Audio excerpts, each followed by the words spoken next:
श्री सच्चिदानंद सद्गुरु साईनाथ महाराज की जय। सद्गुरु श्री साईनाथुनि शरद बाबू जी की जय।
श्री सच्चिदानंद सद्गुरु साईनाथ महाराज की जय।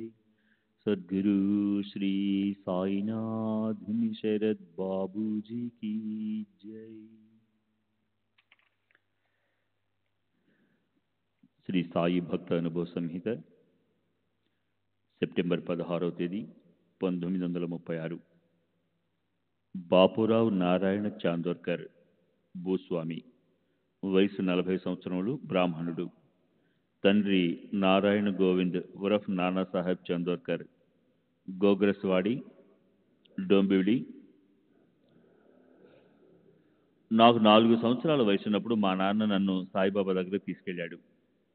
అప్పుడు మహల్సాపతి బాబా పాదాలకు తలకు చందనం పూసి పూజించేవాడు. వారి నుదుటిపై ఎవరూ చందనం పూసేవారు కాదు. మొదటిసారిగా నేను అమాయకంగా మన దేవుళ్లకు దిద్దినట్లే వారి నొసటిపై చందనం దిద్దాను.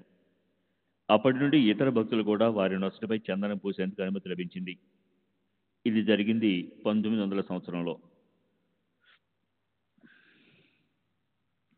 1900, 1902 ప్రాంతంలో బాబా తనకు గీతలోని సంస్కృత శ్లోకాలకు అర్థం చెప్పారని మా నాన్న చెప్పాడు. వారు నిగూఢ నీతి కథలు, సాంకేతిక పరిభాష ఉపయోగించకుండా సామాన్యంగా పండితులు చెప్పే విధంగా బోధించారు. 1902వ సంవత్సరం తర్వాత నుండి బాబా నిగూఢమైన రీతిలో నీతి కథలు, సంజ్ఞలతోనూ మాట్లాడడం ప్రారంభించారట. బాబాకు సంస్కృతం తెలుసని వారు గీతలోని తద్దిద్ది ప్రణిపాతేన అనే శ్లోకానికి సరైన అర్థం బోధించారని చెప్పాడు. బాబా అద్వైతవాది అని మా నాన్న చెప్పారు. కానీ వారు బోధించిన అద్వైత సిద్ధాంతం ఏదో నాకు చెప్పలేదు. బాబా చేసిన చమత్కారాలు, చెప్పిన భవిష్యవాణి, ప్రవచనాలు మొదలైనవి స్వయంగా విన్నాము, చూశాము, కానీ తత్వం గురించి పెద్దగా పట్టించుకోలేదు. 1913 తర్వాత భక్తులు అసంఖ్యాకంగా బాబా చెంత గుమిగూడేవారని, దీనివలన వారి ప్రశాంతతకు భంగం వాటిల్లిందని మా నాన్న చెప్పారు. బాబా ఒకసారి కన్నీటితో, నేను దేనినైతే విస్తారంగా ఇవ్వదలిచానో దానిని తీసుకునేవారే లేరు, నేను ఇవ్వలేనటువంటిదే వారు కోరుతున్నారు అని వాపోయారట. మా నాన్నగారికి జామ్నగర్కు బదిలీ అయింది. ఒకసారి బాబా మా నాన్నగారితో ఒక ఆసక్తికరమైన చమత్కారం గురించి చెప్పారు. 1903, 1904 ప్రాంతంలో జామ్నేర్లో మా అక్క మైనతాయి ప్రసవం కష్టమైనప్పుడు బాబా ఓ గోసావిచే ఊది పంపి కాపాడారు. కానీ ఆ బిడ్డ పసితనంలోనే చనిపోయింది. మా అక్క చిన్న వయసులోనే ఇంకో సంతానం లేకుండా విధవరాలైంది. ఇది మా కుటుంబాన్నంతా విషాదంలో ముంచేసింది. మా నాన్నతో కలిసి మేమంతా షిరిడి వెళ్ళాము. మా నాన్న బాధతో నిశ్శబ్దంగా బాబా ముందు కూర్చున్నాడు. సాధారణంగా మా నాన్నను చూడగానే బాబా పలకరించేవారు. మా నాన్న కూడా సంతోషంగా కబుర్లు చెప్పేవాడు. అంతా ఉల్లాసంగా ఉండేది. ఈసారి అక్కడ నిశ్శబ్ద వాతావరణం ఉంది. కొన్ని నిమిషాల తర్వాత బాబానే మొదట నిశ్శబ్దాన్ని ఛేదించారు. బాబా, నీవు ఎందుకంత నిశ్శబ్దంగా ఉన్నావు? చందోర్కర్, బాబా, మీకంతా తెలుసు. మేము మీ రక్షణలో ఉన్నప్పుడు ఈ దుర్ఘటనలు జరిగాయి. అల్లుడు మరణించాడు. పసిబిడ్డ కూడా కన్ను మూసింది. బాబా, నీవు బిడ్డ కోసం, అల్లుడు కోసం నా దగ్గరకు వచ్చి ఉంటే పొరపాటు పడినట్లే. ఈ విషయంగా నా దగ్గరికి రానవసరం లేదు. ఇవన్నీ అంటే బిడ్డ పుట్టడం, బంధువులు మరణించడం వంటివి నా ఆధీనంలో లేవు. ఇవి పూర్వకర్మకు అనుగుణంగా జరుగుతుంటాయి. ఈ జగత్తును సృష్టించిన ఆ పరమేశ్వరుడు కూడా వాటిని మార్చలేడు. భగవంతుడు ఆ సూర్యుడిని గాని, చంద్రుణ్ణి గాని వారి నిర్ణీత ప్రదేశాలకు 2 గజాల అవతల నుండి ఉదయించమని శాసించగలడు అనుకుంటున్నావా? శాసించలేడు, శాసించడు కూడా. అలా జరిగితే అంతా తారుమారై గందరగోళం అయిపోతుంది. చందోర్కర్, అయితే మీరు ఒకరికి కొడుకు పుడతాడని చెప్తారు, వారికి కొడుకు పుడతాడు. మరొకరికి ఉద్యోగం వస్తుందని చెబుతారు, వారికి ఉద్యోగం వస్తుంది. ఇవన్నీ ఎలా జరుగుతున్నాయి? ఇవన్నీ మీరు చేసే చమత్కారాలు కావా? బాబా, లేదు నాన్న, నేను ఏ చమత్కారాలు చెయ్యను. మీకు గ్రామాలలో జ్యోతిష్కులున్నారు. వారు ఏవో గుణించి చూసి ఓ 4-5 రోజుల ముందుగా భవిష్యత్తు గురించి చెప్తారు. వాటిలో కొన్ని జరుగుతాయి. నేను ఇంకా కొంచెం దూరం ముందుగా చూస్తాను. నేను చెప్పింది జరుగుతుంది అంతే. నాది కూడా ఒక విధమైన జ్యోతిషంలాగా కనపడవచ్చు. అయితే దీని ఆంతర్యం మీరు గ్రహించలేరు. మీకు భవిష్యత్తు తెలియదు కనుక అది నేను చెప్తే నేనేదో చమత్కారాలు చేస్తున్నానని అనుకుంటారు. ఈ సంఘటనలన్నీ నా అద్భుత శక్తికి నిదర్శనాలను తలచి నా పట్ల భక్తి గౌరవాలను చూపుతారు. నేను మీరు చూపే భక్తి గౌరవాలను ఆ భగవంతుడికే సమర్పించి మీరు నిజంగా అనుగ్రహింపబడేలా చూస్తాను. బాబా ఎన్నో ప్రవచనాలు చెప్తుండేవారు. అవేమీ నాకు ఇప్పుడు గుర్తులేవు. 1913, 14లో మా నాన్న అనారోగ్య కారణంగా చాలా కాలం సెలవు పెట్టారు. ఆ సెలవులు వారు షిరిడీలోనే గడిపారు. మా అమ్మ కూడా నాన్నతో పాటు ఉంది. ఒకసారి వాళ్ళిద్దరూ బాబా ముందు కూర్చుని ఉన్నారు. నేను బాబాను పూజిస్తున్నాను. అప్పుడు బాబా, నేనిప్పుడు వెళ్ళిపోతున్నాను. నేను బాపు బిడ్డగా జన్మిస్తాను. అప్పుడు నానా తల లేదా చెయ్యి ఇలా వణుకుతూ ఉంటుంది.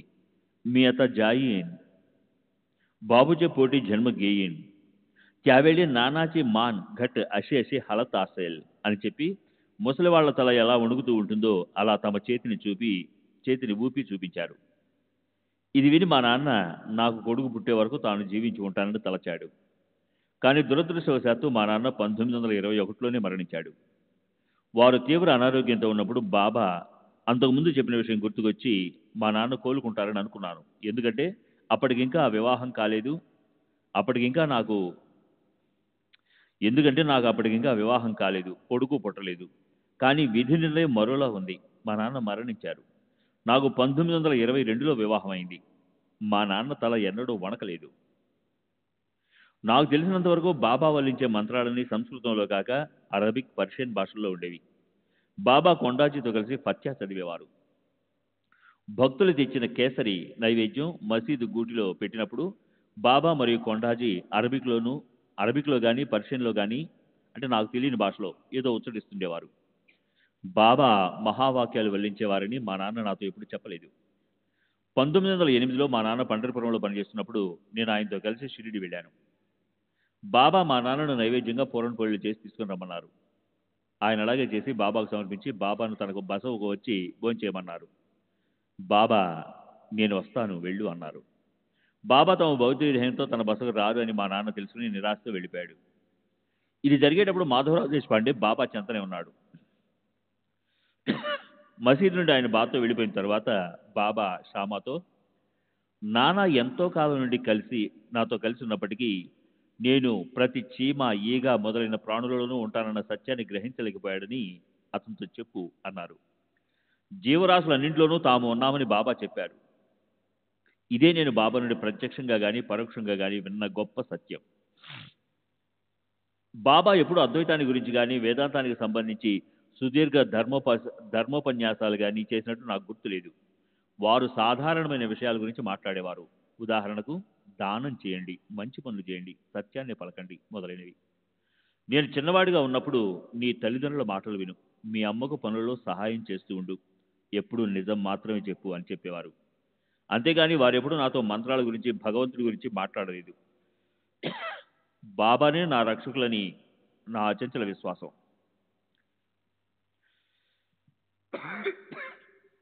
నా జీవితం అంతా వారి రక్షణలోనే గడుస్తుంది. నేను ఉదాహరణలు ఇవ్వలేకపోయినా నా అవసరాలు తీరుస్తూ శ్రేయస్సు చేకూరుస్తూ తమ మార్గదర్శకత్వంతో నన్ను ముందుకు నడిపిస్తూ నన్ను సదా కాపాడుతున్నారన్నది నా అనుభవం. శ్రీ సచ్చిదానంద సద్గురు సాయినాథ్ మహారాజ్ కీ జై. సద్గురు శ్రీ సాయినాథ్ శరత్ బాబూజీ కీ జై.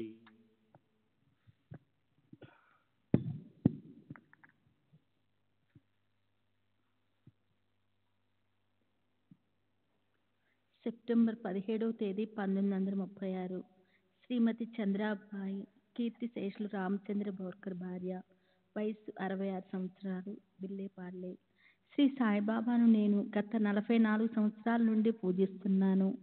వారు సమాధి చెందడానికి 20 సంవత్సరాల పూర్వమే నేను షిరిడి వెళ్ళి బాబాను దర్శించాను. ఈ భవంతిలో నేను పూజించే దేవుడు వారే. ఇప్పటికీ నా దగ్గర బాబా స్వయంగా తమ చేతులతో ప్రసాదించిన ఊది చాలా ఉంది. అప్పుడు వారు నాకు ప్రతిదినము స్వయంగా కొంత ఊది ఇచ్చేవారు. దానినంతా సేకరించి దాచి ఉంచాను. ఎందుకంటే వారి చేతుల నుండి వచ్చిన ఊది అమూల్యమైనది, అది శక్తివంతమైనది. కాబట్టి నా దగ్గర బాబా పవిత్ర దంతంతో కూడిన తాయెత్తు కూడా ఉంది. ఆ పవిత్ర దంతాన్ని వారి జ్ఞప్తిగా నాకు ప్రసాదించారు. బాబాపై నాకు అపారమైన భక్తి విశ్వాసాలు ఉండేవి. దాని తగినట్లు వారు కూడా నన్ను అంతగా అనుగ్రహించారు. నేను 1898 ప్రాంతంలో బాబాను దర్శించినప్పుడు సాటేవాడ లేదు. మసీదు కూడా ఇప్పుడు తీరుగా లేదు. మసీదుకు మరమ్మతులు చేసి తిరిగి నిర్మించిన తర్వాతే సాటేవాడ నిర్మించబడింది. ఆ రోజుల్లో బాబా ఇప్పుడు సాటేవాడలో ఉన్న వేప చెట్టు క్రింద కూర్చొని ఉండేవారు. బాబా నీటితో దీపాలు వెలిగించే లీలను నేను చూశాను. వారు మొదట రేగు డబ్బాలో నిల్వ ఉన్న కొద్ది నూనెలో నీరు పోసి త్రాగారు. తర్వాత ప్రమిదలను నీటితో నింపి వెలిగించారు. బాబా కొయ్యి పలకను సన్నని గుడ్డ పీలికలతో మసీద్ కప్పుకు వ్రేలాడదీసి దానిపై నిద్రించడం కూడా చూశాను. ఆ కొయ్యి పలక 4 మూలలా వెలుగుతున్న దీపాలుండేవి. అప్పుడు గొప్పవారెవరూ బాబాను దర్శించేందుకు వచ్చేవారు కాదు. నేను షిరిడి ఎప్పుడు వెళ్ళినా గ్రామస్తుల ఇళ్లలోనే ఉండేదాన్ని. బాబా నాపై చూపిన కరుణ అపారము. ఈ విషయం చెప్పేటప్పుడు ఆమె బాబాపైనున్న కృతజ్ఞతాభావం అతిశయించగా కన్నీరు కార్చింది. దుఃఖభారంతో మాట్లాడలేక గద్గద కంఠంతో మధ్య మధ్యలో ఆగి సంభాషణ కొనసాగించింది. నా భర్త శ్రీ బోర్కర్ ఎప్పుడూ సాయిబాబాను దర్శించేందుకు వెళ్ళలేదు. అయినప్పటికీ బాబా వారిని దయతో కాపాడుతూ వచ్చారు. వృత్తిరీత్యా ఇంజనీర్ అయిన నా భర్త 1909లో పండీపురంలో బ్రిడ్జి నిర్మాణ పనుల్లో నిమగ్నమై ఉన్నాడు. అప్పుడు మా వారి నివాసం పండరిలోనే. మా వారు అక్కడ ఉన్నప్పుడు నేను షిరిడీ వెళ్ళి బాబాను సేవిస్తూ ఉన్నాను.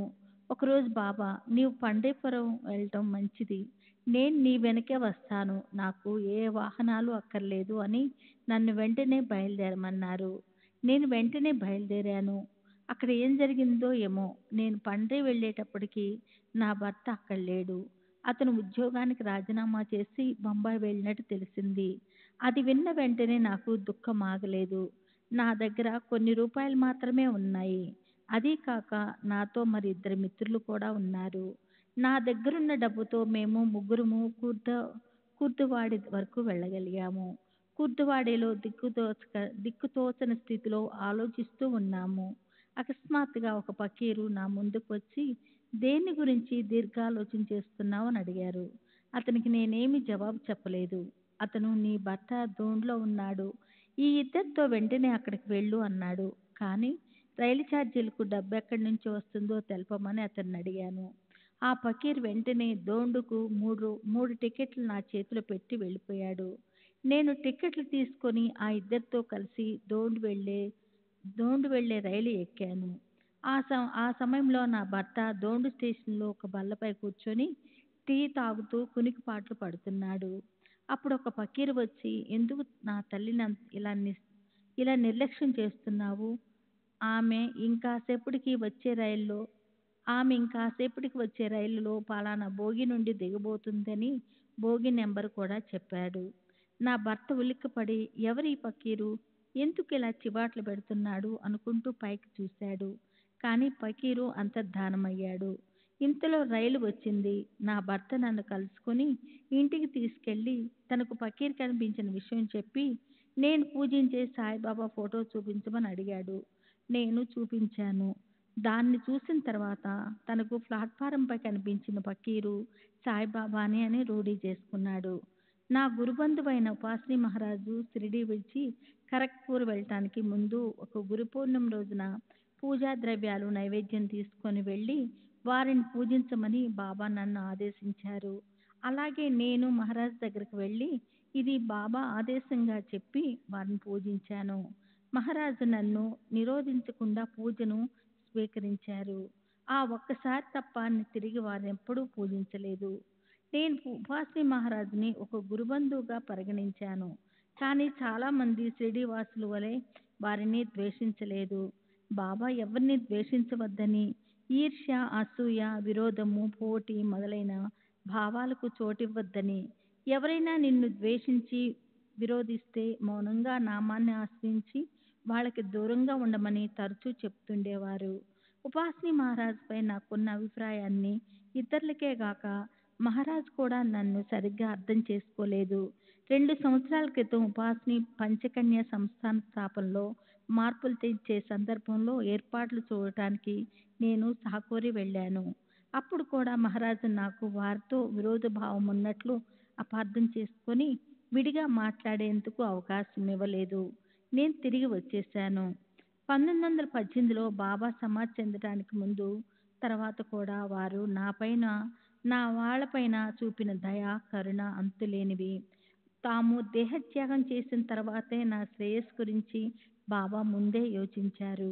1918లో దసరాకు 3 నెలల ముందు వారు నాతో, బాబా నన్నెప్పుడు బాయి అని పిలిచేవారు. ఇక మీదట నన్ను చూడటానికి నువ్విక్కడికి రానవసరం లేదు, నీవెక్కడున్నా నేను నీతోనే ఉంటాను అన్నారు. ఈ మాటలు చెప్తున్నప్పుడు ఆమె కళ్ళు చెమర్చాయి. బాబా ఎంతో దయతో పలికిన ఆ మాటలు నిత్య సత్యాలు. తర్వాత నేను వెళ్ళిపోయాను. దసరాకు కొద్ది రోజుల ముందు నేను పంచాగ్నిలో ఉన్నప్పుడు బాబా తరచూ నా గురించి ఆలోచిస్తున్నారని, వారు ఎక్కువ రోజులు జీవించేటట్లు లేరని హరిసీతారాం దీక్షిత్ నాకు కబురు పంపాడు. నేను వెంటనే బయలుదేరి బాబా తుది శ్వాస విడిచే సమయానికి షిరిడీ చేరాను. అంతిమ సమయంలో నేను వారి నోట్లో నీరు పోశాను. భాగ్య కూడా అలాగే చేశాడు. బాబా భాగ్యపై కొరికి అంతిమ శ్వాస విడిచారు. ఆ తర్వాత 1919లో ఒకసారి, 1933లో మరోసారి షిరిడీ వెళ్ళాను. బాబా తామిచ్చిన మాట ప్రకారం నేనెక్కడున్నా ఎప్పుడు నా వెంటే ఉండి నాకు సహాయపడుతున్నారు. నేను బాబాపై కొన్ని పద్యాలు వ్రాశాను. వాటిని నా అనుభవాలతో పాటు సాయిలీలా మాసపత్రికకు పంపాను. 1918కి నాకు 48 సంవత్సరాలు నిండాయి. నేను అప్పటి వరకు గర్భం దాల్చలేదు. నాకు ఒక బిడ్డ ఉంటే బాగుండేది కదా అని అనుకుంటూ ఉండేదాన్ని. కానీ నా చుట్టూ ఉన్న వాళ్ళు, డాక్టర్లు నాకు వయసులో బిడ్డలు పుట్టడం అసంభవమని అన్నారు. నేను బాబాను 1918లో దర్శించినప్పుడు నా కోరిక తెలిసి ఇలా అడిగారు. బాయి, నీ హృదయంలోని కోరికేమిటి? నేను, బాబా మీకన్నీ తెలుసు. ప్రత్యేకంగా నేను చెప్పవలసిందేముంది? ఆ తర్వాత 3 సంవత్సరాలకు నా నెలసరి ఆగిపోయింది. డాక్టర్ పురంద్రే నన్ను పరీక్షించి నా కడుపులో ఉన్నది గడ్డ అని, దానిని ఆపరేషన్ ద్వారా తొలగించాలని తేల్చి చెప్పారు. నేను సంపాదించక 10 నెలలు ఆగిన తర్వాత కానీ ఏ నిర్ణయం తీసుకోనని చెప్పాను. అంతవరకు గర్భధారణ జరగకుండా 51వ సంవత్సరంలో గర్భం రావటం అసంభవమని డాక్టర్లు నచ్చజెప్ప చూశారు. కానీ బాబా అసంభవాన్ని సంభవం చేశారు. బాబా మహాసమాధి చెందిన 3 సంవత్సరాల 2 రోజులకు అంటే 1921లో ధనత్రయోదశి నాడు నాకు కుమారుడు జన్మించాడు. ఈ ప్రసవం చెంబూరులో జరిగింది. ప్రసవం సమయం అప్పుడు డాక్టర్ కానీ నర్సు కానీ ఎవరూ లేరు. నేను ఎలాంటి మందులు కూడా వాడలేదు. ప్రసవం అయ్యే రోజు కూడా మామూలుగానే పనులన్నీ చేసుకున్నాను. ఆ రోజు రాత్రి ఎవరి సహాయం లేకుండా సుఖంగా ప్రసవించాను. బిడ్డ గర్భంలో ఉన్న 9 నెలలు మాత్రం కాళ్ళు వాయటం మొదలైన ఎన్నో సమస్యలు ఎదురయ్యాయి. నేనప్పుడు కొన్ని నెలల పాటు పెద్దగా ఆహారం తీసుకునేదాన్ని కాదు. తరచూ ఊదిని నీళ్ళల్లో కలుపుకొని త్రాగేదాన్ని. 1921లో నా భర్త బండి మీద నుండి పడటంతో ఆయన కాలు విరిగింది. నేను వారిని ఇంటికి తీసుకెళ్లి విరిగిన చోట ఊది పూసి బీబా అంటే గింజల పొడిని, తాక్వీలా అను మూలికలను పేస్ట్లా చేసి కాలుకు పట్టించేదానిని. ఇలా 3 నెలలు చేసేటప్పటికి కాలు నయమైంది. అంతేకాక 1934లో నా భర్త మరణించే సమయంలో బాబా చూపిన కరుణ అపారము. ఈ ఘటన జరగటానికి 2 నెలల ముందు నుండే ఈ విపత్తును ఎదుర్కొనేందుకు బాబా నన్ను మానసికంగా సిద్ధం చేశారు. ఒకరోజు కలలో నాకు బాబా కనిపించి, భయపడవద్దు, శ్రీరాముణ్ణి అంటే నా భర్త పేరు రామచంద్ర తీసుకుని వెళ్తాను అన్నారు. నన్నే ముందు తీసుకెళ్ళి బాబా అని అన్నాను. నేను చేయాల్సిన పనులు మిగిలి ఉన్నాయని, అందువల్ల నా భర్త మరణాన్ని ఓర్పుతో సహించి నాకు విధించిన కార్యాలు నెరవేర్చమని బాబా చెప్పారు. ఈ కల విషయం నా భర్తకు చెప్పాను. ఆయన దాన్ని తేలిగ్గా తీసుకొని ఇది కలే కదా అన్నారు.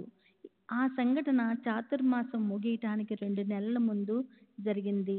కానీ తర్వాత కొన్ని రోజులకు ఆయన మూత్రపిండాలకు సంబంధించిన జబ్బుతో తీవ్రంగా బాధపడసాగారు. దీనికి తోడు వెక్కిళ్ళు రావటం ప్రారంభించాయి. నా భర్త తనకు అవసాన దశ సమీపించిందని తెలుసుకున్నాడు. కానీ తనకు చాతుర్మాసం గడిచిన తర్వాత చనిపోవాలని కోరిక బలంగా ఉందని చెప్పాడు. ఈ మాటలు చెప్పిన వెంటనే వారి కాళ్ళు చేతులు బిగుసుకుపోయాయి. స్పృహ కోల్పోయాడు. మృత్యు గడియలు సమీపిస్తున్నట్లు కనిపించాయి. నేను బాబాను ఆర్తిగా ప్రార్థించాను. వారిని చాతుర్మాసం వెళ్ళేంత వరకు బ్రతికించమని వేడుకున్నాను. మరుసటి రోజు నా భర్త స్పృహలోకి వచ్చాడు.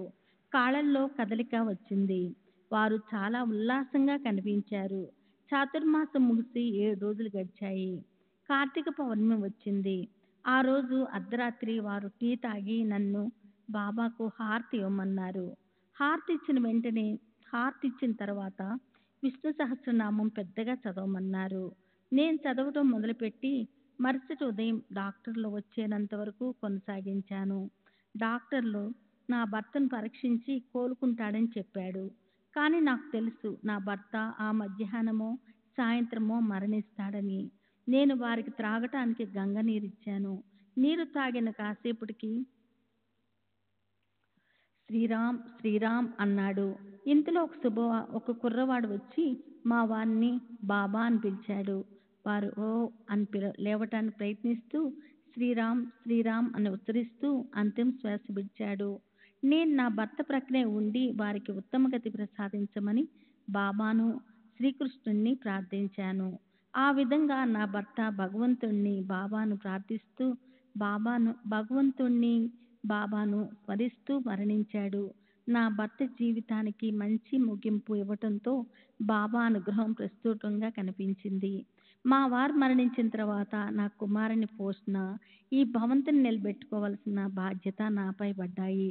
కొందరు బంధువులు నాకు ఎడతెగని చిక్కులు తెచ్చి కోర్టులో వ్యాజ్యం వేస్తానని బెదిరించారు. నేను ఎంతో కష్టపడి 14,000 రూపాయలు సేకరించి వారికిచ్చి ఈ ఇంటిని వారి భార్య నుండి కాపాడుకోవలసి వచ్చింది. తర్వాత కొందరు శత్రువులు మంత్రించిన నిమ్మకాయలో క్షుద్రశక్తులను ఆవహింపజేసి మా ఇంటిలోనికి విసిరారు.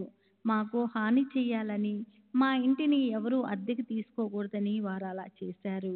సాయిబాబా నా కల్లో కనిపించి ఈ విషయం గురించి చెప్పారు.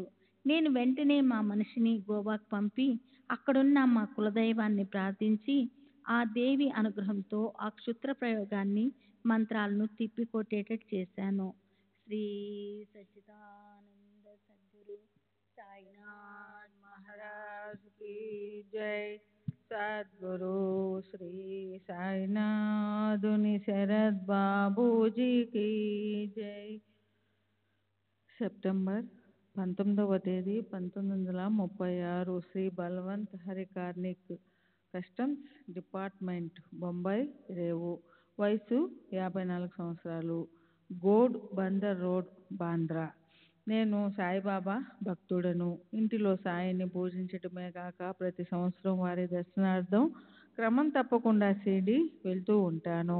దాసగణ కీర్తనలు వినడం ద్వారా నాకు మొదట సాయిపై భక్తి విశ్వాసాలు ఏర్పడ్డాయి. మొదటిసారిగా 1911లో షిరిడీ వెళ్ళి బాబాను దర్శించాను. వారి కళ్ళు నన్ను ఎంతగానో ప్రభావితం చేశాయి. వారితో ఒక్క మాట మాట్లాడకపోయినా ప్రతి సంవత్సరం వారిని తప్పక దర్శించాలని నిర్ణయించుకున్నాను. నేను షిరిడీ వెళ్ళి వచ్చిన తర్వాత నా తల్లిదండ్రులు కూడా షిరిడీ వెళ్ళి బాబాను దర్శించారు. అప్పటి నుండి మా కుటుంబం అంతా నిత్యం సాయిని ఆరంభించాము. నాకు చెప్పుకునే అంతటి అనుభవాలు బాబాతో లేవు. అసలు నేను ఎలాంటి కోరికలను ఆశించి వారిని దర్శించేవాడిని కాదు. 1918 గురు పూర్ణిమ నాడు మాత్రం నా ఆధ్యాత్మిక శ్రేయస్సు గురించి వారిని అడగాలని తలచాను. కానీ వారు ప్రసన్నంగా కనిపించినందువల్ల వారినేమీ అడగలేక అసంతృప్తితో బయటికి వచ్చి టాంగా ఎక్కబోతున్నప్పుడు నానావళి వచ్చి నన్ను కౌగిలించుకొని భగవంతుడు నీకు మేలు చేస్తాడు, అల్లా తేరా అచ్చా కరేగా అన్నాడు. నా భార్య సాయిబాబాను దర్శించిన తర్వాత వారి భక్తురాలు అయ్యింది. ఆమె 1928లో మరణించింది. మరణానికి ముందు ప్రసవ అనంతరం వచ్చే అస్వస్థతలతో దాదాపు 9 నెలలు బాధపడి చివరకు మృత్యుముఖానికి చేరింది. చివరి 6-7 రోజులు ఆమె పూర్తిగా స్పృహ కోల్పోయింది. నేను ఆమె ముందు బాబా ఫోటోను పెట్టాను. ఆశ్చర్యకరంగా అంతిమ గడియల్లో ఆమెకు స్పృహ వచ్చింది. ఆమె చేతులు జోడించి ముందు బాబాకు, తర్వాత నాకు నమస్కరించింది. తర్వాత పెద్ద కుమారులను దగ్గరికి పిలిచి చిన్నవారిని జాగ్రత్తగా చూసుకోమని చెప్పి అంతిమ శ్వాస విడిచింది. బాబా కృప వలన ఆమెకు శాంతి, సద్గతి లభించింది. నేను సాధువులు, సత్పురుషులు, సంతులు అన్న పదాలను సమాన అర్థంతో వాడతాను. మొదటిసారి బాబాను దర్శించినప్పుడు వారు నన్ను 10 రూపాయల దక్షిణ అడిగి పుచ్చుకున్నారు. దాంతో నా దగ్గర తిరుగు ప్రయాణానికి కూడా డబ్బు మిగల్లేదు.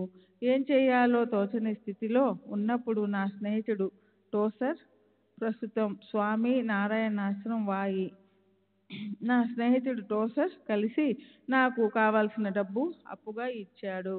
ఓసారి నేను, నా భార్య పండరిపురం మొదలైన క్షేత్రాలు దర్శించాలని బయలుదేరి ముందు షిరిడీ వెళ్ళి బాబాను దర్శించాము. అప్పుడు మా దగ్గర 100 రూపాయలు ఉన్నాయి. షిరిడీలో 2 రోజులు గడిపాము. ఆ 2 రోజులలో బాబా దక్షిణ రూపంలో నా దగ్గరున్న డబ్బంతా తీసుకున్నారు. ఫలితంగా మేము పండరి, ఇతర క్షేత్రాలకు వెళ్ళడం మానుకోవలసి వచ్చింది. పండరిపురం మరియు ఇతర పుణ్యక్షేత్రాలు అన్నీ కలిపి సిడిఏ అని మాకు పరోక్షంగా బోధించేందుకే బాబా ఇలా చేశారని మాకు అర్థమయ్యింది. మహాత్ముని పాదాల చెంత సకల తీర్థాలు ఉంటాయి. మా దగ్గరున్న డబ్బంతా తీసుకున్న తర్వాత మేము ఇంటికి వెళ్ళడానికి బాబా అనుమతించారు. కానీ నా దగ్గర డబ్బు లేదు కాబట్టి నేను తిరిగి వెళ్ళలేనని షిరిడీలోనున్న నా స్నేహితులతో చెప్పాను. బాబా ఒకసారి అనుమతి ఇచ్చిన తర్వాత అక్కడ ఉండడం తప్పని వాళ్ళు చెప్పారు. అప్పుడు అకస్మాత్తుగా నా స్నేహితుడు టోసర్ కనిపించి ఒకతని వద్ద నాకు కావలసిన డబ్బు అప్పుగా ఇప్పించాడు. బాబా ఎందరో ఫకీర్లను పేదసాధులను పోషిస్తూ సహాయం చేస్తున్నారు. అందువల్ల వారికి ఇచ్చిన దక్షిణ గొప్ప దానంతో సమానమని నా అభిప్రాయం. నేను బాబాను ఆశ్రయించిన ఫలితంగా నాకు భవిష్యత్తులో రాబోయే విపత్తుల గురించి ముందుగానే తెలిసేది. అంతేకాదు వాటిని ధైర్యంగా ఎదుర్కొనగలిగేవాడిని. సెప్టెంబర్ 25వ తేదీ 1936 శ్రీ వినాయక్ అప్పాజీ వైద్య గుమస్తా, బొంబాయి నౌకాశ్రయ అకౌంట్స్ ఆఫీసు. వయసు 45 సంవత్సరాలు. కాయస్థ ప్రభు, పరశురాం భవనాలు, వర్సోవా రోడ్, ఆంధేరి. నేను దాసగను కీర్తనలు విని 1912 ఈస్టర్ సెలవులలో బాబాను దర్శించడానికి షిరిడీ వెళ్ళాను. తరువాత వారి మహాసమాధి అనంతరం 1923 నుండి షిరిడీకి వెళ్తూ ఉన్నాను. ప్రతి సంవత్సరం ముఖ్యంగా రామనవమి ఉత్సవాలకు తప్పక షిరిడీ వెళ్తూ ఉంటాను. 1933లో నేను షిరిడీలో 20 రోజులు గడిపాను. బాబా ప్రసాదించిన స్వప్న దర్శనాలు, ఊది మహిమ మొదలైన అనుభవాలను శ్రీ సాయి లీలా మాసిక పత్రికకు వ్రాసి పంపాను. 1927లో నా భార్య క్షయవ్యాధితో 8 నెలల పాటు బాధపడింది. ఆమె కోలుకునే సూచనలు కనిపించలేదు. నేను ఆమెను షిరిడీకి తీసుకువెళ్ళాను. వెళ్ళిన 4 రోజులకు జ్వరం తగ్గిపోయింది. నేను వెంటనే ఆమెను తీసుకుని తిరిగి ఆంధేరి వచ్చేశాను. కానీ 10 రోజుల తర్వాత వ్యాధి తిరగబెట్టింది. ఆమెకిక వ్యాధి నయం కాదని తీర్మానించుకొని గ్రామానికి తీసుకెళ్ళదలిచాను. కానీ ఆమెకు బాబా కలలో కనిపించి వ్యాధి నయమవుతుందని చెప్పారు. కల వచ్చిన 15 రోజులకు ఆమెకు జ్వరం తగ్గిపోయింది. ఆపై ఆమె బరువు పెరిగి పూర్తిగా కోలుకుంది. తర్వాత 4 బిడ్డలకు జన్మనిచ్చింది. ఇప్పటికీ ఆరోగ్యంగానే ఉంది. 1923లో బాబా నా భార్యకు కలలో కనిపించి నాకు వ్యతిరేకంగా వ్యాజ్యం ఒకటి వస్తుందని, కానీ నన్ను భయపడవద్దని చెప్పమని అన్నారు. వారు చెప్పినట్లుగా తరువాత కొంతకాలానికి నాపై వ్యాజ్యం ఒకటి నడిచింది. కానీ బాబా కృప వలన నాకు అనుకూలమైన తీర్పు వచ్చింది. అదే సంవత్సరం జూన్ నెలలో ఒక గురువారం నాడు బాబా నా భార్యకు దర్శనమిచ్చి తలకు కట్టుకునే వస్త్రాన్ని ఇమ్మని అడిగారు. కానీ ఇంటిలో అలాంటిది ఏమీ లేనందున ఆమె కొంత బియ్యము, పప్పు ఇచ్చింది. బాబా వాటిని తీసుకుని అంతరార్థమయ్యారు. అంతకు మునుపు నా భార్య బాబాను చూసి ఉండలేదు. కానీ ఆమె దగ్గరికి వచ్చిన వ్యక్తిని వర్ణించిన మీదట వారు తప్పక బాబానే అయి ఉంటారని నేను అనుకున్నాను. బాబా ఎప్పుడు నాతోనే ఉండి నన్ను కాపాడుతూ ఉన్నారని నా గట్టి నమ్మకం. ఎందుకంటే నాకు ఎన్ని కష్టాలు వచ్చినా వారి సహాయంతో బయటపడేవాడిని. 1933లో బాబా నా కలలో కనిపించారు. నేను వారికి ₹1 దక్షిణ సమర్పించాను. వారు ఆ రూపాయిని నాకు తిరిగి ఇచ్చి నీకెంత కావాలో అంత తీసుకో అన్నారు. ఇది జరిగిన నెల లోపల అనుకోని విధంగా నాకు ఉద్యోగంలో పదోన్నతి అంటే ప్రమోషన్ లభించింది. 10 సంవత్సరాల క్రితం 3 ఏళ్ల వయసున్న నా సోదరుని కుమార్తె చాలా రోజుల పాటు 105 డిగ్రీల జ్వరంతో బాధపడుతూ ఉండేది. వైద్య చికిత్సలేమీ పనిచేయలేదు. ఇక ఆ పాప బ్రతకదని అందరూ అనుకున్నారు. నేను ఆ పాపకు బాబా ఊదిని ఇచ్చాను. 3-4 రోజులలో జ్వరం తగ్గిపోయింది. ఇప్పటికీ ఆ పాప ఆరోగ్యంగా చురుగ్గా ఉంది. సెప్టెంబర్ 27వ తేదీ 1936 శ్రీ బి దేవ్, రిటైర్డ్ మామూలుదారు, స్టేషన్ రోడ్డు, థానా. సాయిబాబా అద్వైతాన్ని గురించి చెప్పడం కానీ ఆ మార్గంలో ఎవరినైనా నడిపించడం కానీ జరిగిందా అని మీరు అడిగితే వారి దగ్గరికి వచ్చే భక్తులలో ఎవరికి అంతటి అర్హత ఉందని నేను అనుకోను. శ్రీ దాబోల్కర్, నానాసాహెబ్ చందోర్కర్, మహల్సాపతి, హరిసీతారాం దీక్షిత్ మొదలైన వారు బాబాకు ప్రథమ శ్రేణి భక్తులు. వీరందరూ ఎవరికి వారు సమర్థులు, సచ్చీలురు. మహల్సాపతి సాధు స్వభావుడు, విధేయుడు మరియు దైవభక్తి కలవాడు. అతనికి విద్య, నాగరికత రెండు లేవు. కటిక దారిద్ర్యంలోనూ అతను పవిత్రంగా జీవనం గడిపేవాడు. బాబా అతనిని అలాగే ఉంచారు. దీక్షిత్ బాబాకు విధేయత చూపుతూ వారిపై అచంచల విశ్వాసం కలిగి ఉండేవాడు.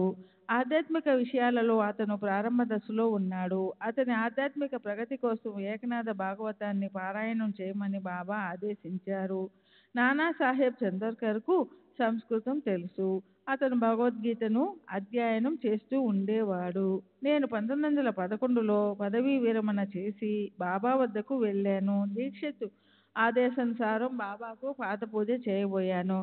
కానీ బాబా వారించారు. నీవు పూజించిన అవసరం లేదు, దక్షిణ ఇచ్చావు, అది చాలు అన్నారు. నేను బాలకరామ్ను ప్రశ్నించడం, బాబా కోపడడం, నన్ను జ్ఞానేశ్వరి పారాయణం చేయమని ఆదేశించడం మొదలైన విషయాలన్నీ శ్రీ దాభోల్కర్ రచించిన శ్రీ సాయి సచ్చరిత్రలో ప్రస్తావించబడి ఉన్నాయి. బాబా ఒకసారి దక్షిణ రూపంలో ఒకటి, తర్వాత ఒకటిగా 4 బంగారు నాణ్యాలను నా వద్ద నుండి తీసుకున్నారు. తర్వాత నేను తీసుకున్నది ఒకటే అన్నారు. నేను 4 ఇచ్చాను. బాబా, నేను కాదనలేదు. నీవు 4 ఇచ్చినా నాకు అందింది ఒకటే. నాకు అర్థం కాలేదు. బాబా, నీకు అర్థమవుతుందిలే. తర్వాత నేను ఒకరోజు రైల్లో ప్రయాణిస్తున్నప్పుడు ఒక యువ ఫకీరు నా బోగిలోనికి వచ్చి నన్ను భిక్ష అడిగాడు. నేను అతనికి 1 పైసా ఇచ్చాను. అతను తనకు 4 కావాలని చెప్పాడు. నేను అతనికి 4 అణాల నాణ్యము ఇచ్చాను. అతను తనకు ఒకటే ఇచ్చినట్లు చెప్పి వెళ్ళిపోయాడు. మరొకసారి నాకొక వృద్ధ సన్యాసి తటస్థపడి తనకేదైనా ఇవ్వమన్నాడు. నేను అతడికి 1 నాణ్యం ఇచ్చాను. కానీ అతను 4 కావాలన్నాడు. ఇలా బాబా వివిధ రూపాలలో వచ్చి నాకు వారి మాటలలోని అంతరార్థం బోధించడానికి ప్రయత్నిస్తున్నట్లు అవగతమయ్యింది. నేను వారికి మనసు, బుద్ధి, చిత్తము, అహంకారము అను 4 ఇచ్చినా వారు తీసుకున్నది ఒకటే. అది ఆత్మ లేక జీవుడు అన్న విషయం క్రమంగా అర్థమయ్యింది. నేను ఒక హఠయోగి వద్ద ఆసనాలు నేర్చుకోవడానికి ప్రయత్నించాను. కానీ బాబా నా కలలో కనిపించి వారించారు. నేను మానేయడానికి ఒప్పుకున్నాను. తర్వాత వారు సుఖాసనంలో ఎలా కూర్చోవాలో నేర్పారు. చాందోర్కర్ వేదాంతాన్ని బాగా చదివినవాడు. అతను భగవద్గీతను వ్యాఖ్యాసహితంగా పఠించి ఉన్నందున దానిలో తనకున్న పాండిత్యానికి ఎంతో గర్వపడేవాడు. బాబాకు వీటన్నిటి గురించి కానీ సంస్కృతం గురించి కానీ ఏమీ తెలియదనే భ్రమలో ఉండేవాడు.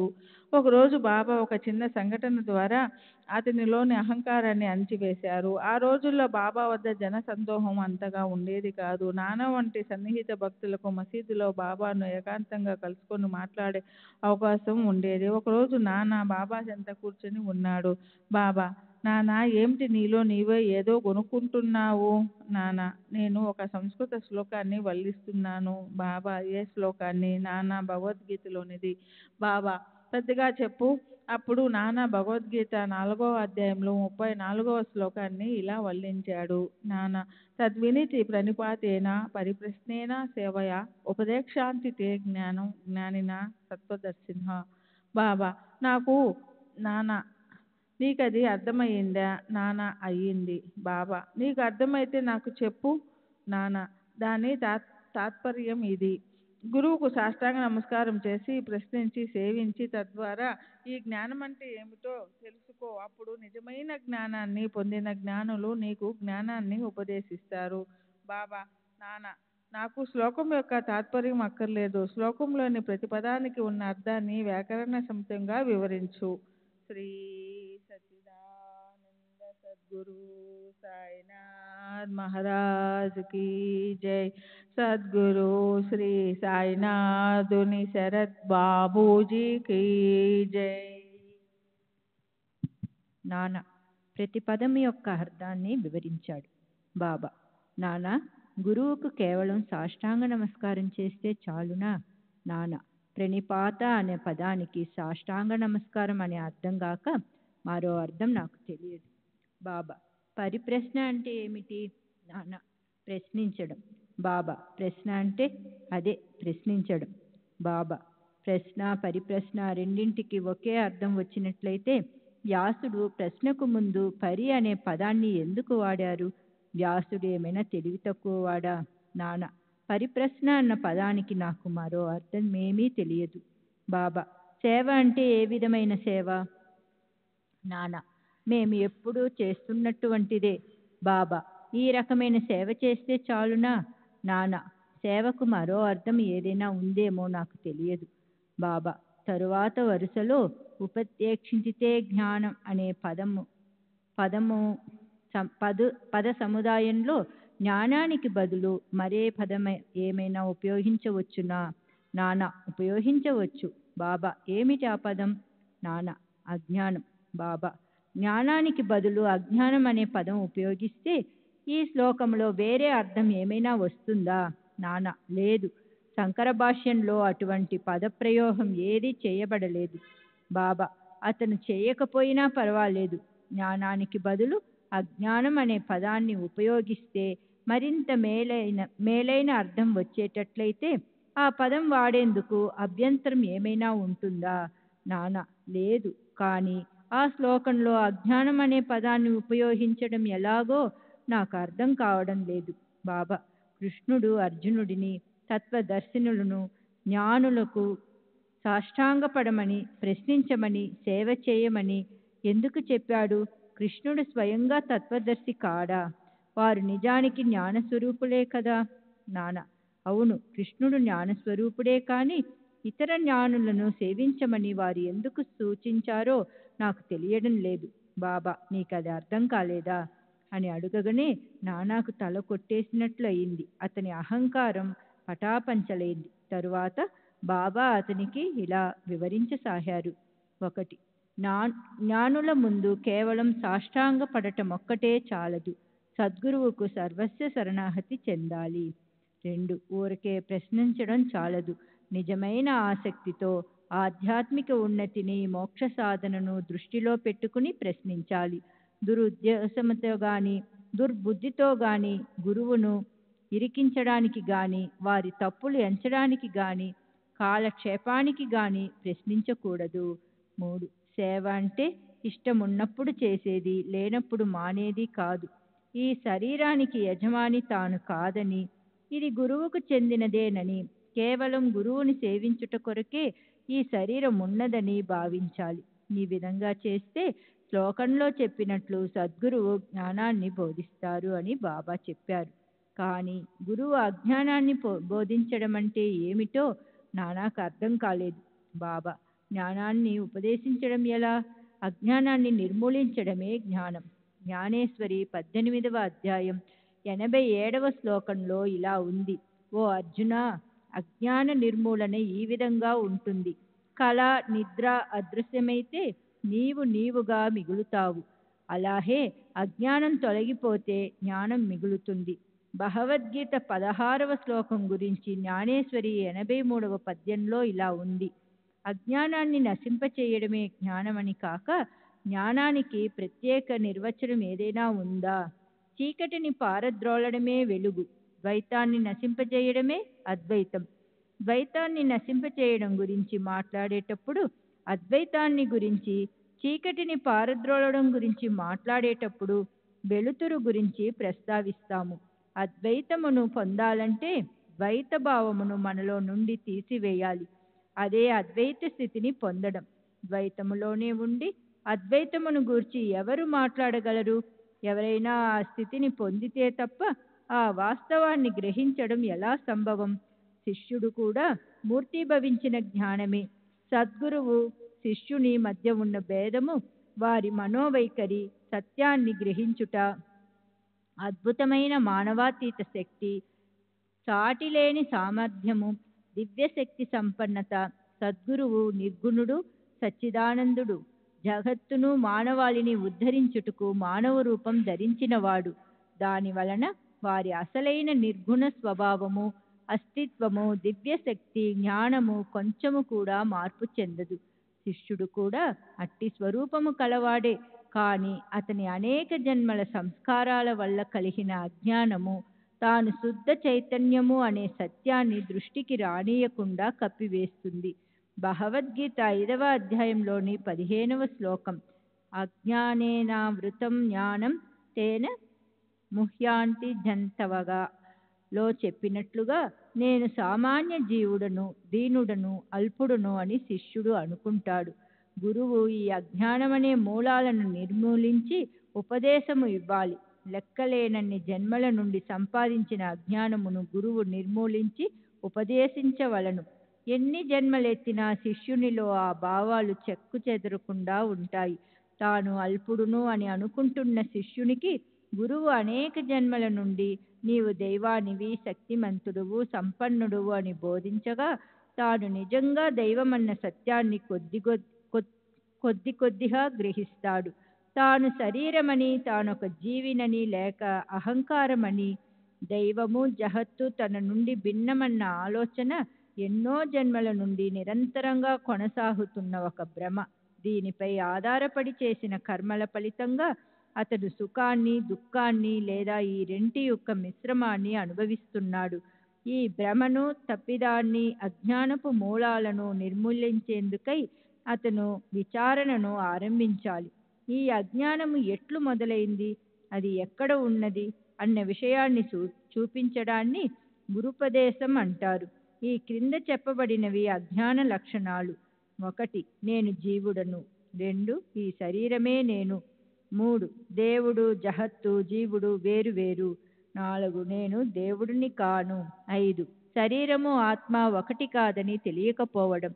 6. దేవుడు, జీవుడు, జగత్తు ఒకటేనని తెలియకపోవడం.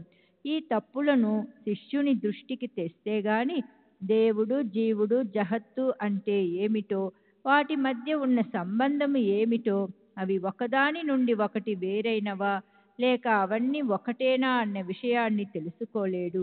ఈ విషయాలన్నీ బోధించి అతని అజ్ఞానాన్ని నిర్మూలించడానికి చేసే బోధ జ్ఞానాన్ని బోధించడమా, అజ్ఞానాన్ని బోధించడమా? జ్ఞానమూర్తి అయిన శిష్యునకు జ్ఞానాన్ని ఎందుకు బోధించాలి? ఉపదేశము శిష్యుడి తప్పులను చూపి అతని అజ్ఞానాన్ని నిర్మూలించుట కొరకే. బాబా ఇంకా ఇలా చెప్పారు, ప్రణిపాతం అంటేనే శరణాగతి చెందుట. తను అనగా శరీరము, మన అనగా మనస్సు, ధనము అంటే ఐశ్వర్యము, వీటన్నింటినీ సమర్పించుటే శరణాగతి. శ్రీకృష్ణుడు అర్జునుడిని ఇతర జ్ఞానులను ఆశ్రయించమని ఎందుకు చెప్పాడు? సద్భక్తునికి సర్వము వాసుదేవమయమే. భక్తుడు ఏ గురువునైనా శ్రీకృష్ణునిగాను, గురువు శిష్యుని వాసుదేవునిగాను భావిస్తారు. శ్రీకృష్ణుడు వారిద్దరిని తన ప్రాణము, ఆత్మలుగాను భావిస్తాడు. అటువంటి గురువులు, శిష్యులు ఉన్నారని శ్రీకృష్ణునికి తెలియబట్టే వారిని గూర్చి అర్జునుడికి చెప్పాడు. అట్టి వారి గొప్పతనం అందరికీ తెలియాలని శ్రీకృష్ణుడు ఆ విధంగా చెప్పాడు. దేవుగారు 13/12/1936న చెప్పిన విషయాలు. యేసుక్రీస్తు వల్ల బాబా కూడా కుష్ఠరోగం, గుడ్డితనం, చెముడు, పక్షవాతం మొదలైన రోగాలను నయం చేశారు. దెయ్యాలు, క్షుద్రశక్తులు, మంత్రప్రయోగాల బారి నుండి కాపాడారు. పతితులను పావనులుగా మార్చారు. దుర్మార్గులను సన్మార్గులుగా చేశారు. ఆ వివరాలన్నీ నాకు స్పష్టంగా తెలుసు. దుర్గుణాల పట్ల బాబా ఆగ్రహించిన సంఘటనలు చాలా ఉన్నాయి. నాకున్న లోభగుణాన్ని, ధన వ్యామోహాన్ని ఎలా నివారించారో వివరిస్తాను. నా సర్వీసు కాలం ముగిసిన తరువాత నా ఉద్యోగాన్ని 3 నెలల పాటు పొడిగించారు. ఆ 3 నెలలు కూడా ముగిసిన తరువాత మరో సంవత్సరం సర్వీసులో ఉండాలని ఆశపడ్డాను. నా సర్వీసు మరో సంవత్సరం పొడిగించమని అభ్యర్థించాను. కలెక్టర్ నా అభ్యర్థనను పరిశీలనకు పంపారు. అందరూ చర్చించిన మీదట నా సర్వీసు 1 సంవత్సరం పొడిగిస్తున్నట్లు ఉత్తర్వులు జారీ చేశారు. ఆ సమయంలో నాకు ఒక కల వచ్చింది. కలలో బాబా ఇంకొకరితో కూర్చుని ఉన్నారు. నేను బాబాకు సాష్టాంగ నమస్కారం చేశాను. ఈ పుస్తకాలు ఏమిటో నీకు తెలుసా? నేను తెలియదు బాబా, ఇవి నీ ఖాతా పుస్తకాలు. వీటిని నేను పరిశీలిస్తున్నాను. నేను నా ఖాతా పుస్తకాలా? బాబా అవును. ఇక్కడ చూడు, 17 తరువాత 16 వస్తుందా?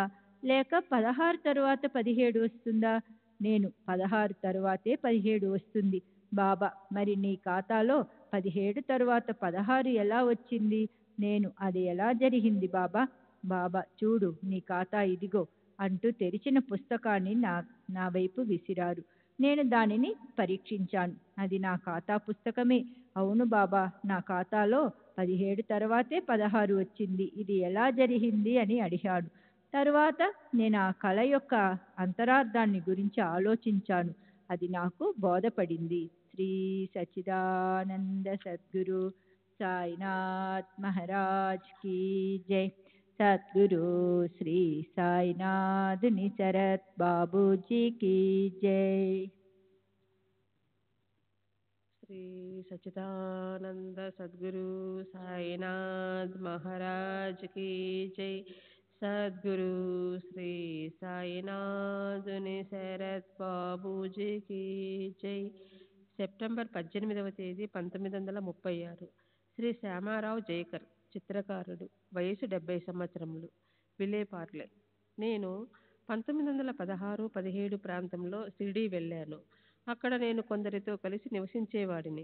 వాళ్ళు షిరిడీ విడిచి వెళ్ళిపోయిన తరువాత కూడా నేను అక్కడే ఉన్నాను. నేను ఇతరులతో కలిసి ఉన్నప్పుడు నాకు డబ్బు బాగా వస్తుండేది. అప్పుడు బాబా నన్ను దక్షిణ అడిగేవారు. నేను సమర్పించేవాడిని. ఆ వ్యక్తులు వెళ్ళిపోయిన తరువాత నా దగ్గర డబ్బులుండేవి కావు. అప్పుడు బాబా నన్ను దక్షిణ అడిగేవారు కాదు. నేను చెప్పకపోయినా వారికి నా పరిస్థితి తెలుసు. నా 16వ ఏట ఒక బ్రహ్మచారి నాకు శివమంత్రాన్ని ఉపదేశించాడు. ఆ తరువాత ఒక సన్యాసి దీనికి తోడుగా శక్తి మంత్రాన్ని ఉపదేశించాడు. నేను బాబా వద్దకు వెళ్ళేటప్పటికి ఈ మంత్రోపదేశాలన్నీ జరిగి ఉన్నాయి. బాబా ప్రతి ఒక్కరిని వారి వారి గురువులను పూజించుకోమని, వారు గురువు ఉపదేశించిన మంత్రాలనే జపిస్తూ ఉండమని చెప్పేవారు. బాబా నైతిక విలువల గూర్చి మాత్రం బోధించేవారు. ఉదాహరణకు పవిత్రంగా ఉండమని, సత్యాన్నే పలకమని, అందరినీ సమాన దృష్టితో చూడమని చెప్పేవారు. నాకు షిరిడీలో కొంతమంది వ్యక్తులు తెలుసు. రాధాకృష్ణ ఆయి దగ్గరకు నేనెప్పుడూ వెళ్ళలేదు. వెళ్ళవలసిన అవసరం నాకు రాలేదు. నానావల్లి నాకు తెలుసు. అతడొక ప్రమాదకరమైన వ్యక్తి. బాబా అతనితో సహవాసం చేయవద్దని నాతో చెప్పారు. మొదట నేను, డాక్టర్ పిల్లే అతనితో సన్నిహితంగా ఉండేవాళ్ళం. ఒకసారి నానావల్లి డాక్టర్ పిల్లేను కొట్టాడు. అప్పటి నుండి అతని సహవాసం మేము మానివేశాము. నానావల్లి బాబాను పూజించేవాడు కాదు, కానీ వారిని మర్యాదపూర్వకంగా చూసేవాడు. దుశ్చేష్టలు మానమని నానావల్లిని బాబా హెచ్చరించేవారు. బాబా ఒక్కొక్కసారి అతని కొట్టేవారు కూడా. నేను షిరిడీలో ఉన్న 8 నెలలలో బాబా నోటి గుండా ఎన్నో సూక్తులు, ప్రవచనాలు విన్నాను. కానీ నాకు ఇప్పుడు అవేవీ జ్ఞాపకం లేవు. బాబా ఎప్పుడు అద్వైతాన్ని గురించి ఎవరితోనూ చెప్పగా నేను వినలేదు.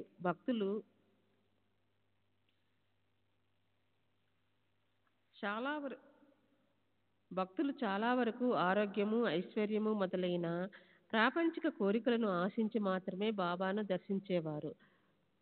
బాబా వారి కోరికలను నెరవేర్చేవారు. బాబా కృపాదృష్టి ఎప్పుడు నాపై ఉన్నందువల్ల నేను సంతృప్తిగా ఉన్నాను. నా 2 కుమారులు మరణించినప్పటికీ బాబా నాకు ధైర్యాన్ని కలగజేశారు. బాబా మన అవసరాలకు అనుగుణంగా డబ్బు కూడా ఇస్తున్నప్పటికీ డబ్బును మాత్రమే ఆశించి వారి దగ్గరికి వెళ్ళకూడదు.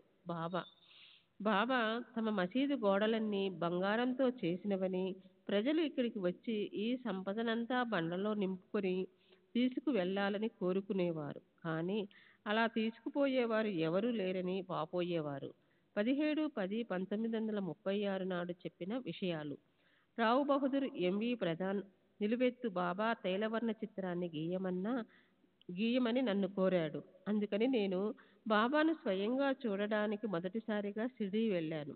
మసీదుకు వెళ్ళి బాబాను పరిశీలించి చూశాను. వారు నన్నలాగే చూశారు. బాబా తైలవర్ణ చిత్రం వేయడానికి వారి అనుమతి కావాలి కనుక మాధవరావు దేశపాండే బాబా వద్దకు వెళ్ళి వారి అంగీకారం కోరాడు. అప్పుడు బాబా, పేద ఫకీరునైన నాకు తైలవర్ణ చిత్రం ఎందుకు? శ్యామ, ఈ చిత్రాన్ని గీయించుకోరాదు అన్నారు. కానీ చివరకు చిత్రం వేసేందుకు బాబా అనుమతినిచ్చారని శ్యామ వచ్చి నాతో చెప్పాడు. ప్రధాన్ నన్ను ఒక చిత్రాన్ని గీయమన్నాడు. కానీ నేను 3 చిత్రాలను గీశాను. ప్రధాన్ 2 చిత్రపటాలను తీసుకుని మూడవ దానిని బాబా వద్దకు తెచ్చి బాబా స్పర్శతో పవిత్రం చేయించి దీక్షిత్కి ఇచ్చాడు. ఆ చిత్రపటాన్ని దీక్షిత్ బంగళాలో ఉంచి ఈనాటికి పూజించుకుంటున్నాడు. తర్వాత నేను బాబా వద్ద చిత్రాన్ని మరొకటి కూడా గీశాను. తర్వాత నేను బాబా పెద్ద చిత్రాన్ని మరొకటి కూడా గీశాను. చాలా సంవత్సరాలు దానిని ఉపయోగించకుండా ఉంచారు. ఇప్పుడు అది మసీదులో ఉంది. ఎంతో మంది భక్తులకు సాయి పట్ల భక్తి ప్రపత్తులు పెంపొందించుకునేందుకు ఆ ఫోటో ఉపయోగపడుతుంది. బాబా నాపై ఎంతో దయ చూపేవారు. నేను బాబాతో పాటు ఇతర అన్ని విషయాలను నిర్లక్ష్యం చేసినందుకు ఎంతో సిగ్గుపడుతున్నాను. నేను ఒక విచిత్రమైన స్వభావం కలవాడిని. ఏ పనిని సక్రమంగా చేసేవాడిని కాదు. బాబాకు ఈ విషయం బాగా తెలుసు. ఒకసారి నేను చిన్న వెండి పాదుకలను చేయించి బాబా దగ్గరికి తీసుకెళ్ళాను. ఆ పాదుకలను బాబా స్వహస్తాల మీదుగా తీసుకొని పూజించుకోవాలని నా కోరిక. బాబా నా చేతిలోని పాదుకలను నన్ను చూశారు. వాటిని తమ చేతుల్లోకి తీసుకున్నారు. కానీ వాటిని నాకు ఇచ్చేందుకు బదులు తమ చేతుల కిందకి వంచారు. క్రిందికి వంచారు. ఆ పాదుకలు క్రిందికి జారి నేలపై పడిపోయాయి. నేను ఆ పాదుకలనే పూజించదలచి వాటిని తీసుకున్నాను. కానీ అదే రోజు సాయంత్రం మాసిన గుడ్డలతో పాటు నా జేబులో వెండి పాదుకలున్న చొక్కాను కూడా చాకలికి వేశాను. అవి తిరిగి నా దగ్గరకు రాలేదు. బాబాకు నా నిర్లక్ష్య స్వభావం తెలుసు. నేను ఎలాగో వాటిని చేజార్చుకుంటానని ముందే తెలుసు గనుక వాటిని పూజించుకునేందుకు నా చేతికి ఇవ్వకుండా వారే చేజార్చి చూపించారు. నేనొక సందర్భంలో సంతానం లేని ధనవంతురాలైన ఒక మహమ్మదీయ గోశాస్త్రికి 4,000 రూపాయలు అప్పుగా ఇచ్చాను. నాది 8 మంది కొడుకులతో కూడిన పెద్ద కుటుంబం అయినందువలన డబ్బు వసూలు చేసుకోవటం తప్పనిసరయింది. కానీ ఆమె ఎంతకు డబ్బు పంపలేదు. బాబా నాపై దయ చూపి అప్పు వసూలు కావడంలో సహాయపడతారని తలచి నేను వారి దగ్గరికి వెళ్ళాను. బాబా, ఆ దరిద్రపు సొమ్ము మనకు వద్దులే అన్నారు. నా డబ్బులు తిరిగి రాలేదు. ఆ స్త్రీ తన సంపదనంతా పోగొట్టుకుందని 2-3 సంవత్సరాల తర్వాత నాకు తెలిసింది. నేను బాబాను దర్శించినప్పటి నుండి ఎల్లప్పుడూ వారి ఫోటోను నాతో ఉంచుకునేవాడిని. నేను ఎక్కడికి వెళ్ళినా ఎక్కడ నివసించినా బాబా ఎప్పుడు నా వెంటే ఉండి నన్ను నా కుటుంబాన్ని అసాధారణ రీతిలో కాపాడుతూ ఉండేవారు. కొన్ని సంఘటనలను ఉదాహరిస్తాను. 1916లో మేము ముగాబాద్లోని గజానన్ రావు ఇంట్లో నివసిస్తున్నాము. ఇంటిలోని ఒక గదిలో బాబా ఫోటో ఉండేది. ఒక రాత్రి 2 గంటల సమయంలో దొంగలు మా ఇంటిలోనికి ప్రవేశించదలచి బాబా ఫోటో ఉన్న గదిలోనికి కిటికీ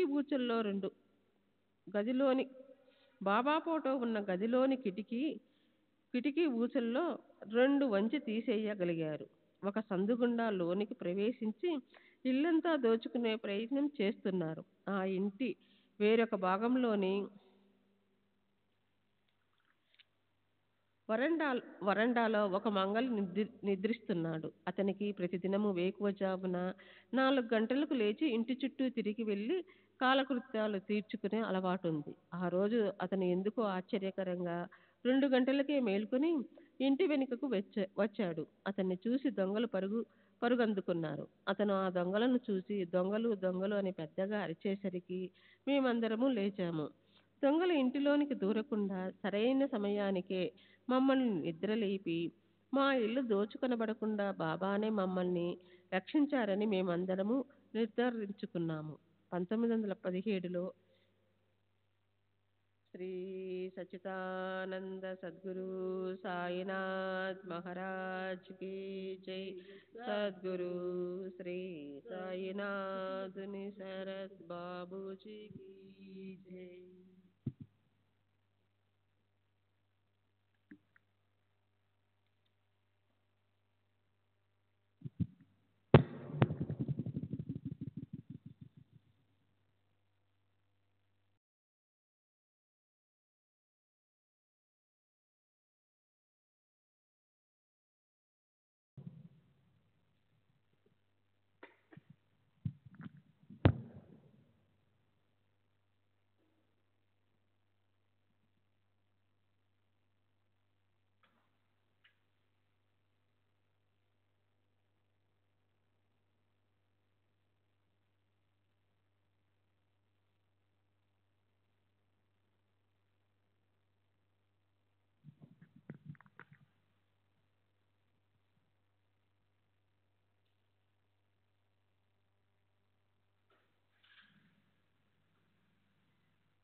श्री सच्चिदानंद सद्गुरु साईनाथ महाराज की जय। सद्गुरु श्री साईनाथ शरद बाबू जी की जय। साई रहम नजर करना, बच्चों का पालन करना। साई रहम नजर करना, बच्चों का पालन करना। जाना तुमने जगत पसार, सब ही झूठ जमाना। जाना तुमने जगत पसार, सब ही झूठ जमाना। साई रहम नजर करना, बच्चों का पालन करना। साई रहम नजर करना, बच्चों का पालन करना। मैं अंधा हूँ बंदा आपका, मुझसे पथ दिखलाना। मैं अंधा हूँ बंदा आपका, मुझसे पथ दिखलाना। साई रहम नजर करना, बच्चों का पालन करना। साई रहम नजर करना, बच्चों का पालन करना। दास गण कहे अब क्या बोलूं, थक गई मेरी रसना। दास गण कहे अब क्या बोलूं, थक गई मेरी रसना। साई रहम नजर करना, बच्चों का पालन करना। साई रहम नजर करना, बच्चों का पालन करना। रहमो नजर करो अब मोरे साई, तुम बिना नहीं मुझे माँ बाप बाई। रहमो नजर करो मैं अंधा हूँ बंदा तुम्हारा। मैं अंधा हूँ बंदा तुम्हारा। मैं ना जानू, मैं ना जानू, मैं ना जानू अल्लाह इलाही। रहमो नजर करो, रहमो नजर करो अब मोरे साई। तुम बिना नहीं मुझे माँ बाप बाई। रहमो नजर करो काली जमाना, मैंने गमाया। काली जमाना मैंने गमाया। साथी आखिर का, साथी आखिर का, साथी आखिर का तुम बिना कोई। रहमो नजर करो, रहमो नजर करो अब मोरे साई। तुम बिना नहीं मुझे माँ बाप बाई। रहमो नजर करो अपने मस्जिद का झाड़ू गड़ो है। अपने मस्जिद का झाड़ू गड़ो है। मालिक हमारे, मालिक हमारे, मालिक हमारे तुम बाबा साई। रहमो नजर करो, रहमो नजर करो अब मोरे साई। तुम बिना नहीं मुझे माँ बाप बाई। रहमो नजर करो। श्री सच्चिदानंद सद्गुरु साईनाथ महाराज की जय। सद्गुरु श्री साईनाथ धुनि शरद बाबू जी की जय।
श्री सच्चिदानंद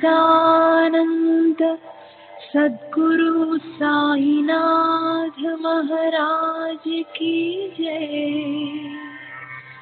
सद्गुरु श्री साईनाथुनि शरद बाबू जी की जय।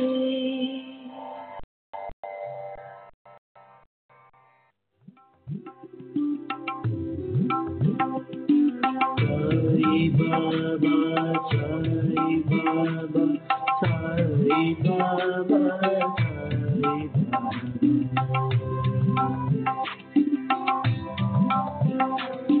साई बाबा।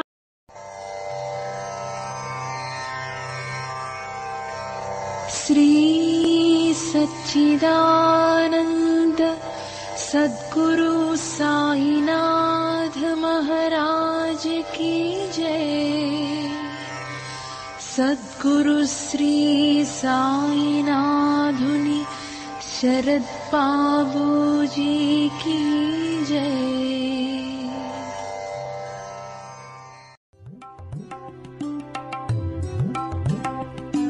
साई बाबा साई बाबा साई बाबा।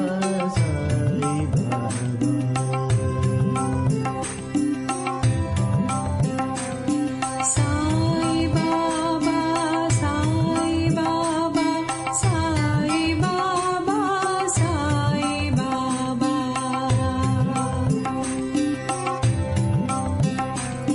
साई बाबा साई बाबा साई बाबा साई बाबा।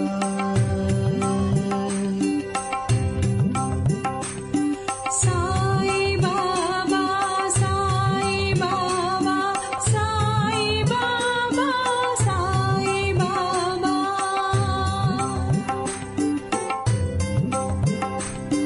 साई बाबा साई बाबा साई बाबा साई बाबा साई बाबा साई बाबा साई बाबा साई बाबा साई बाबा साई बाबा साई बाबा।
సాయి